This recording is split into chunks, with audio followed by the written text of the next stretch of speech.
Let me ask you this, Tom.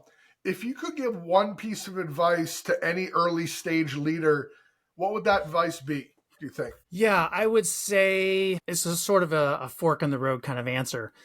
The people you have right now may be the people that you have in 10 years. Whether you decide to hang on to the business, get it to a certain point and sell it or whatever that situation is.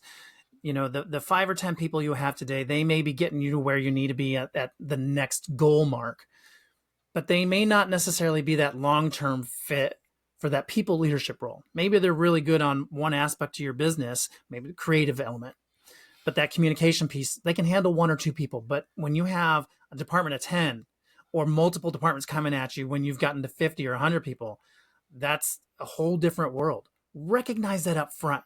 Recognize people's strengths and abilities now. And if you want to scale with them, give them the training, the time, the investment. Some of that's something outside the organization, right? We talked about that. But build that into the plan. Year 1, we're going to do this. Year 2, when we hit this head count, we're going to get you trained on this, right? And we're going to help you practice it. Don't just send them for training. Help them practice it.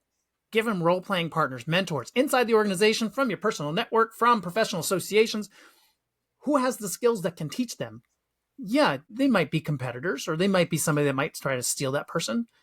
If you're doing what you're supposed to, that person's going to want to stay with you. And you got to take that risk. It's kind of like 100%.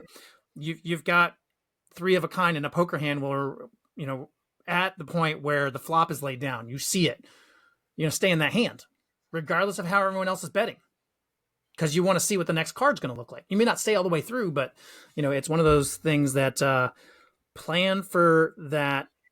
The people that you have may need further development, and build a Couldn't budget around agree it. more. I couldn't agree more. And the thing about that, we alluded throughout this whole conversation that people's need to grow and to change. Organizations do as well. So that person who is a great fit for you, number one, they might have grown this way while your company grew another. But number 2, your organization simply may not be what it was. And if you're growing, I'm here to tell you it's not. A $5 million company in most industries is basically a club. You barely have to run it in a professional way.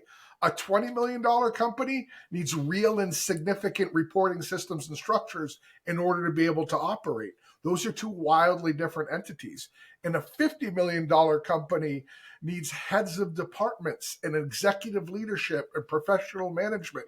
It's a different animal. And the people that thrive in one environment rarely thrive in the others.